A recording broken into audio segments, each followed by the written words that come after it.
राधे कृष्ण। द्वितीय सर्ग। राक्षसों के राज्य स्थापन का विवरण।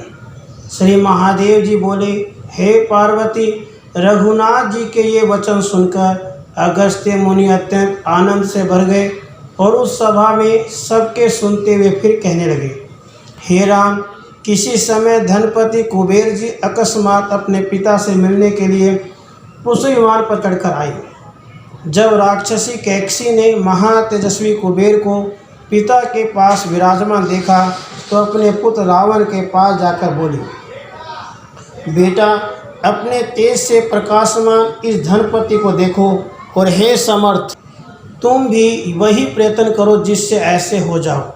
यह सुनकर रावण ने तुरंत ही बड़े रोष से प्रतिज्ञा की, हे माता, तुम खेद न करो, मैं शीघ्र ही कुबेर के समान अथवा इससे भी अधिक ऐश्वर्यशाली हो जाऊंगा।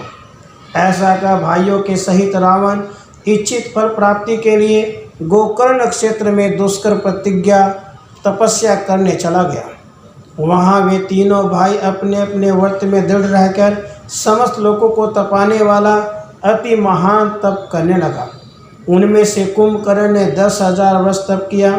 सत्य धर्मपरायण धर्मात्मा विभीषण भी 5,000 वर्ष तक एक ही पांव से खड़े रहे। रावण 1,000 दिव्य वर्ष निराहार रहा। फिर 1,000 वर्ष पूर्ण होने पर उसने अपना एक मस्तक अग्नि में हवन कर दिया। इसी प्रकार उसे 9,000 दिव्य वर्ष बीत गए। जब 10,000 वर्ष बीतने को हुए और जिस समय रावण अपना 10वां सिर भी काटने को उद्यत हुआ तो धर्मात्मा ब्रह्मा जी प्रकट हुए और बोले, बेटा रावण, मैं प्रसन्न हूँ, तू वर मांग, मैं तेरी जो इच्छा होगी वही पूर्ण करूँगा। यह सुन रावण ने अति प्रसन्न होकर कहा, हे ईश्वर, यदि आप मुझे वर ही देना चाहते हैं तो मैं अमरता मांगता हूँ। मैं गरुड़, सर्प, यक्ष, देव, दानव आदि किसी से भी न मारा जा सकूँ। बस मैं यही वर चाहता हूँ। बेचारे मनुष्य तो तिनकों के समान है, उनसे मुझे भय नहीं है। तब ब्रह्मा जी ने ऐसा ही हो यह कहकर रावण से फिर कहा, हे असुश्रेष्ठ, तुमने अपने जो सिर अग्नि में होम दिए हैं वे पहले के समान फिर हो जाएंगे और हे साधु श्रेष्ठ, उनका कभी नाश न होगा। हे राम, रावण से इस प्रकार कह फिर भक्तवत्सल ब्रह्मा जी ने अति विनीत विभीषण से कहा, वत्स विभीषण, तुमने यह श्रेष्ठ तप धर्म संपादन के लिए किया है, इसलिए बेटा, तुम्हें जो हितकर वर अभिष्ट हो मांगो। तो विभीषण ने उन्हें नमस्कार कर उनसे हाथ जोड़कर कहा, हे भगवान, मेरी बुद्धि सर्वदा निश्चित रूप से धर्म में ही रहे, उसकी कभी किसी अवस्था में भी अधर्म में रुचि न हो। इस पर ब्रह्मा जी ने अति प्रसन्न होकर विभीषण से कहा, बेटा, तुम बड़े धर्मनिष्ठ हो, जैसा चाहते हो वैसा ही होगा। हे विभीषण, यद्यपि तुमने मांगा नहीं तो भी मैं तुम्हें अमृतत्व का वर और देता हूँ।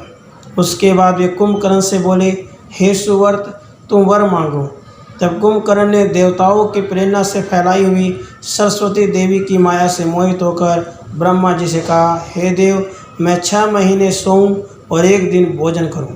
ब्रह्मा जी ने उसे देवताओं की ओर देखते हुए कहा, ऐसा ही हो। उनके ऐसा कहते ही सरस्वती तुरंत ही उसके मुख से निकलकर स्वर्ग लोक को चली गई। तब दुष्चित कुंभकर्ण ने मन ही मन दुखित होकर सोचा, हो भाग्य का चक्र तो देखो, जिसकी मुझे इच्छा ही नहीं, ऐसी बात मेरे मुख से क्यों निकल गई। अपनी नाती तीनों राक्षसों को वर मिलने का समाचार सुनकर सुमाली, प्रस्थ आदि राक्षसों को साथ लिए निर्भयतापूर्वक पाताल से आया और रावण को हृदय से लगाकर बोला, बेटा, बड़े आनंद की बात है कि आज मेरा चाहा हुआ तुम्हारा मनोरथ पूर्ण हो गया। जिसके भय से हम लंकापुरी को छोड़कर पाताल लोक को चले गए थे, हे महाबाहो, आज हमारा व विष्णु का भय जाता रहा। इस लंकापुरी में जो हम तुम्हारे भाई कुबेर के अधिकार में हैं, पहले हम रहा करते थे। अब तुम्हें इसे साम नीति से अथवा बलपूर्वक फिर लौटा लेना चाहिए। बंधुत्व का विचार नहीं करना चाहिए, क्योंकि राजाओं के बंधु उनके कब हितकारी हुए हैं। सुमाली के ऐसा कहने पर रावण ने कहा, आपको ऐसी बातें नहीं कहनी चाहिए, धनपति कुबेर हमारे बड़े हैं। यह सुनकर प्रहस्त ने रावण से अति नम्रतापूर्वक कहा, हे रावण, मैं जो कुछ कहता हूँ सावधान होकर सुनो। तुम्हें ऐसी बात नहीं कहनी चाहिए। अभी तुमने राजधर्म और नीति शास्त्र का अध्ययन नहीं किया है। सूरवीरों में भ्रातृत्व नहीं हुआ करता। हे समर्थ, इस विषय में जो कुछ निवेदन करता हूँ सुनिए।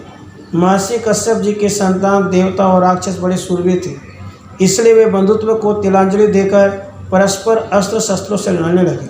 हे राजन, देवताओं के साथ हमारा वैर कुछ हाल ही का नहीं है, यह तो आरंभ से ही चला आता है। दुरात्मा प्रहस्त के वचन सुनकर रावण ने कहा, तो ठीक है। उस समय उसके नेत्र क्रोध से लाल हो गए और वह तुरंत ही त्रिकुट पर्वत पर पहुंचा। उसने प्रहस्त को अपना दूत बनाकर भेजा और कुबेर को लंकापुरी से निकालकर उस पर अपना अधिकार जमा लिया और अपने राक्षस मंत्रियों के सहित वहां सुखपूर्वक रहने लगा। महायशस्वी कुबेर ने लंकापुरी को छोड़कर पिता के कहने से कैलाश पर्वत पर जाकर तपस्या द्वारा श्री महादेव जी को प्रसन्न किया और उनसे मित्रता स्थापित कर उन्हीं से सुरक्षित हो वहाँ विश्वकर्मा से अलका नाम की नगरी बनवाई।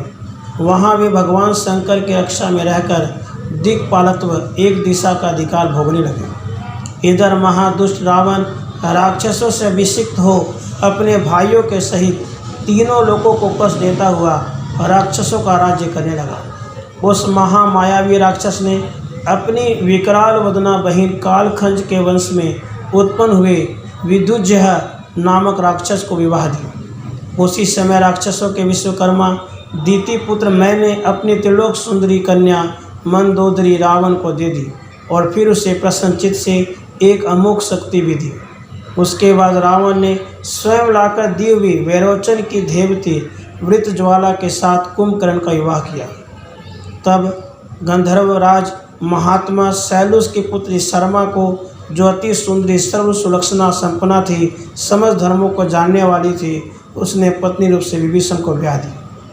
उसके बाद मंदोदरी ने मेघनाद नामक पुत्र को उत्पन्न किया, जिसने उत्पन्न होते ही मेघ के समान शब्द किया, इसलिए सबने बारंबार यही कहा, यह मेघनाद है।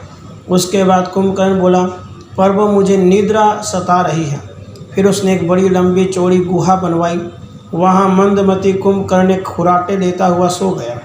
कुंभकर्ण के सो जाने पर समस्त लोगों को रुलाने वाले रावण ने ब्राह्मण, मुख्य ऋषि, देवता, दानव, किन्नर, सर्प, मनुष्य सभी को मारा और देवताओं की संपत्ति नष्ट कर दिया। भगवान कुबेर ने जब रावण की उस श्रृंखलता का समाचार सुना तो उन्होंने दूत के मुख से संदेश भेजकर कहा कि यह धर्म मत करो, उसे रोका। इस पर रावण क्रोधित तो कुबेर की पुरी पर चढ़ आया और उन्हें परास्त कर उनका अति उत्तम पुष्प विमान छीन लिया। उसके बाद वह राक्षस युद्ध में यम और वरुण को भी जीतकर इंद्र का वध करने की इच्छा से तुरंत ईश्वर लोक पर चढ़ाया। वहाँ इंद्र और अन्य देवताओं के साथ उसका बड़ा घमासान युद्ध हुआ। इस समय देवराज इंद्र ने आगे बढ़कर रावण को बांध लिया। जब यह समाचार महाप्रतापी मेघनाद ने सुना तो उसने अकस्मात आकर देवताओं से घोर युद्ध किया और उन्हें जीतकर इंद्र को पकड़कर बांध लिया। फिर महाबली मेघनाद ने अपने पिता को छुड़वाया और इंद्र को अपने साथ लेकर लंकापुरी में लौट आया। फिर ब्रह्मा जी ने जाकर इंद्र को मेघनाद से छुड़ाया और उसे बहुत से वर देकर वे अपने लोक को चले गए। विजयी रावण ने क्रम से सब लोगों को जीतकर अपने परी के समान बड़े बड़े भुजाओं से कैलाश पर्वत को उठा लिया। वहाँ नंदीश्वर ने क्रोधित होकर राक्षस राज रावण को शाप दिया तो मनुष्य और वानरों के हाथों से मारा जाएगा, किंतु रावण ने इस शाप को कुछ भी न गिना और वह तुरंत ही सहस्रार्जुन की राजधानी को चल दिया। वहाँ सहस्रार्जुन ने रावण को बांध लिया। तब उसे पुलस्त्य जी ने छुड़ाया। फिर वह अत्यंत बली वानर राज वाली को मारने के लिए उद्यत हुआ, किंतु उल्टे उन्हीं ने रावण को अपनी आँख में दबा लिया और फिर चारों समुद्रों पर घुमाकर उसे छोड़ दिया। तब रावण ने उनसे मित्रता कर ली। हे राम, इस प्रकार महाबली रावण संपूर्ण लोगों को अपने अधीन कर उन्हें प्रसन्नतापूर्वक स्वयं ही भोगने लगा। हे राजेंद्र, ये दशानन और इंद्रजीत ऐसे प्रभावशाली थे, उनमें से लोगों को रुलाने वाला रावण को आपने मारा और मेघनाद का वध महात्मा लक्ष्मण जी ने किया तथा पर्वत के समान दीर्घकाय कुंभकर्ण का भी आप ही ने संहार किया। आप सब लोगों के रचने वाले साक्षात सर्वव्यापक नारायण देव है। यह सारा चराचर आप ही का स्वरूप है। लोक पितामह ब्रह्मा जी आपके नाभि से प्रकट हुए कमल से उत्पन्न हुए हैं और हे रघुश्रेष्ठ, वाणी के सहित अग्निदेव ने आपके मुख से जन्म लिया है। आपकी भुजाओं से लोकपालों के समूह नेत्रों से चंद्रमा और सूर्य तथा कानों से दिशा विदिशाएँ उत्पन्न हुई हैं। इसी प्रकार आपके घ्राण इंद्रिय से प्राण देवताओं में श्रेष्ठ अश्विनी कुमार प्रकट हुए हैं। जंघा, जानु, उरु और जघन आदि अंगों से भूवर लोक आदि हुए हैं। हे हरे, आपके कुक्षिक से 4 समुद्र, स्तनों से इंद्र, वरुण और वीर्य से वालखिल्य आदि मुनीश्वर हुए हैं। आपके उपस्थ इंद्रिय से यम, गुदा से मृत्यु, क्रोध से त्रिनयन महादेव जी, अस्थियों से पर्वत समूह, केशों से मेघ, रोमों से औषधियाँ और नखों से गधे आदि उत्पन्न हुए हैं। अपनी माया शक्ति से युक्त आप ही विश्वरूप परम पुरुष हैं। प्रकृति के गुणों से युक्त होने पर आप ही नाना रूप से दिखाई देने लगते हैं। आप ही के आश्रय से देवगण यज्ञों में अमृत पान करते हैं। यह संपूर्ण स्थावर जंगम जगत आप ही ने रचा है और समस्त चराचर प्राणी आप ही के आश्रय में जीवित रहते हैं। हे रघुनाथ जी, जिस प्रकार दूध में मिला हुआ घी उसमें सर्वत्र व्याप्त रहता है, उसी प्रकार व्यवहार काल में भी संपूर्ण वस्तुएं आप ही में व्याप्त रहती हैं। सूर्य, चंद्र आदि भी सब आप ही के प्रकाश से प्रकाशित होते हैं, किंतु आप उनसे प्रकाशित नहीं होते। आप सर्वगत, नित्य और एक हैं। जिस पुरुष को ज्ञान दृष्टि प्राप्त हो जाती है वही आपको देख सकता है। जिस प्रकार अंधे को सूर्य नहीं दिखाई दे सकता, उसी प्रकार जो ज्ञान नित्य से रहित है वह आपका दर्शन नहीं पा सकता। जो दिशा, देश और काल से रहित तथा अनन्य है, एक चिन्ह मात्र, अविनाशी, जन्म और चलन आदि क्रिया से रहित है, उन सर्वज्ञ, सर्वेश्वर, अनंत गुण संपन्न, मायाहीन और अपने भक्तजनों से सदा अभिन्न रहने वाले रघुनाथ जी को मैं भजता हूँ। इति श्रीमद् अध्यात्म रामायणे उमा महेश्वर संवादे उत्तरकांडे 2 सर्ग। राधे कृष्ण, राधे कृष्ण।